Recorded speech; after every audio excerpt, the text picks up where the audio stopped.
China, yang dikenal sebagai produsen ponsel pintar, sepatu kets dan masih banyak lagi, tengah membuat langkah besar dalam ekonomi global. Elon Musk telah mengatakan bahwa ekonomi China kini 3 kali lebih besar daripada Amerika Serikat.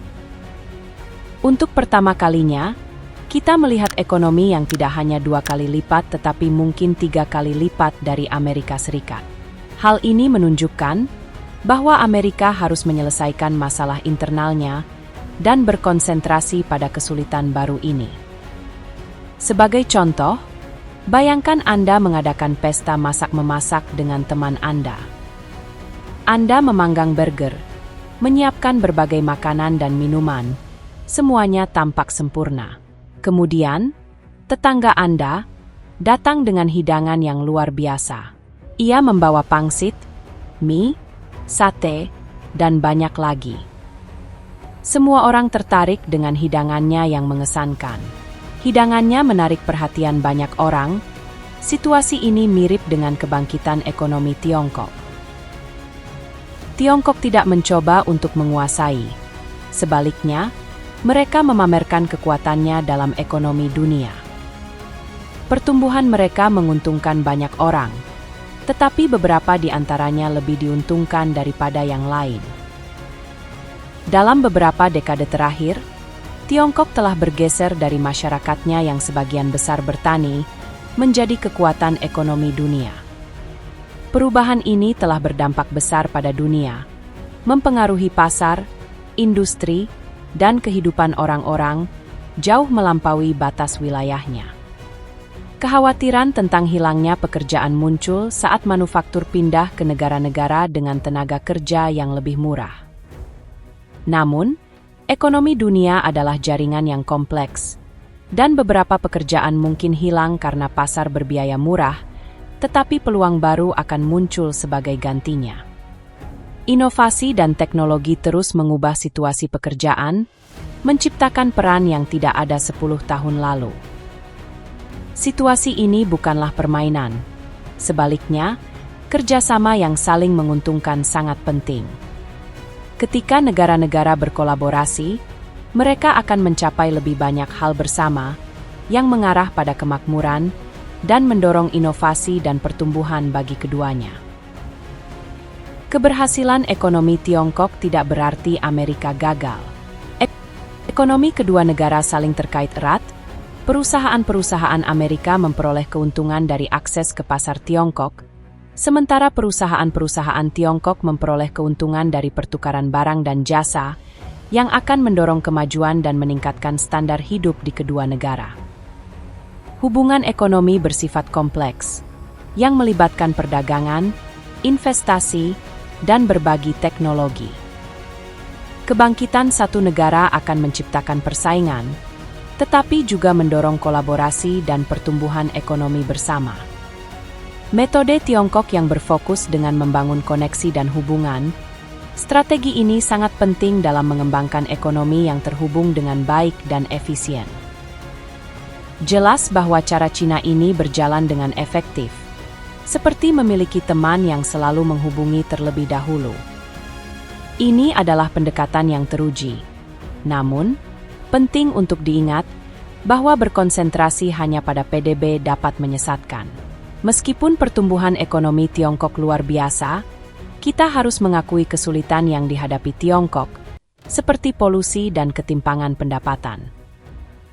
Pembangunan yang cepat, meskipun mengagumkan, membawa masalahnya sendiri, seperti infrastruktur yang kelebihan dan kondisi kehidupan yang berjuang untuk mengimbanginya. Pertumbuhan yang tampak di permukaan seringkali menyembunyikan masalah yang lebih dalam dan perlu diperhatikan. Kita harus melihat lebih jauh dari angka-angka yang mengesankan untuk memahami kesulitan sebenarnya yang dihadapi. Meskipun pertumbuhan ekonomi sangat penting, kualitas hidup, keberlanjutan lingkungan, dan keadilan sosial juga penting. Laporan terbaru dari 10 Juli 2024 menekankan hal ini. Ilmuwan top Amerika telah menyuarakan kekhawatiran bahwa Tiongkok akan segera melampaui Amerika Serikat. Menurut China Morning Post, Kemajuan pesat Tiongkok dalam bidang-bidang seperti kecerdasan buatan, komputasi kuantum, semikonduktor, 5G, bioteknologi, dan energi hijau. Di beberapa bidang, Tiongkok telah memimpin, dan di bidang lain, Tiongkok diperkirakan akan mencapainya dalam 10 tahun ke depan. Laporan tersebut menunjukkan bahwa Tiongkok saat ini unggul dalam komputasi kuantum karena investasi yang besar dalam sumber daya keuangan dan manusia. Selain itu, laporan tersebut menyoroti bahwa Tiongkok adalah pesaing kuat dalam kecerdasan buatan dan memimpin dalam teknologi 5G dengan 150 juta pengguna, bandingkan dengan hanya 6 juta pengguna di Amerika Serikat. Lebih jauh lagi, Pusat Keamanan dan Teknologi Amerika memprediksi bahwa pada tahun 2025, Tiongkok akan menghasilkan hampir 2 kali lipat lulusan PhD STM dibandingkan Amerika Serikat. Hal ini menunjukkan dedikasi dan keberhasilan Tiongkok dalam membina bakat teknologi tingkat tinggi. Sejak 2007, Tiongkok telah melampaui Amerika Serikat dalam menghasilkan lulusan PhD, dan perbedaan ini terus bertambah. Eric Schmidt, mantan CEO Google, mengungkapkan kekhawatirannya di New York Times tentang Amerika Serikat yang memiliki pesaing kuat, terutama dalam teknologi baru. Ia menyebutkan bahwa kemajuan teknologi Tiongkok akan meningkatkan posisinya sebagai ekonomi terbesar di dunia, menarik lebih banyak bisnis dan investasi. Laporan tersebut, meskipun tidak mengkhawatirkan, mengungkapkan tren yang mengkhawatirkan. Tiongkok akan meningkatkan perannya sebagai negara adikuasa yang akan mengalihkan bisnis dari Amerika Serikat ke Tiongkok dan mengarah pada kemajuan teknologi militer yang besar, yang akan menantang dominasi Amerika Serikat di dunia. Dinamika kekuatan global sedang berubah. Daripada melihat kebangkitan Tiongkok sebagai ancaman, Amerika harus melihatnya sebagai peluang untuk bekerja sama. Insinyur Amerika dan Tiongkok dapat menggabungkan pandangan dan keterampilan mereka yang berbeda untuk menciptakan solusi inovatif bagi masalah dunia, seperti perubahan iklim dan kemiskinan, berbagi sumber daya dan pengetahuan yang akan menghasilkan solusi yang lebih baik. Masa depan tidak pasti dan menarik. Akankah Tiongkok muncul sebagai negara adikuasa ekonomi? Akankah Tiongkok menghadapi rintangan yang tak terduga? Atau akankah Amerika menemukan cara baru untuk mengalahkan China? Dalam situasi ekonomi yang terus berubah ini, sangat penting untuk merangkul kolaborasi, inovasi, dan rasa saling menghormati untuk membangun dunia, di mana kemajuan menguntungkan semua orang.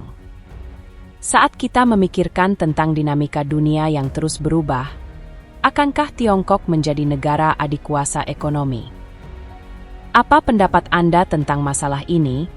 Jangan ragu untuk berbagi pendapat Anda di kolom komentar di bawah ini.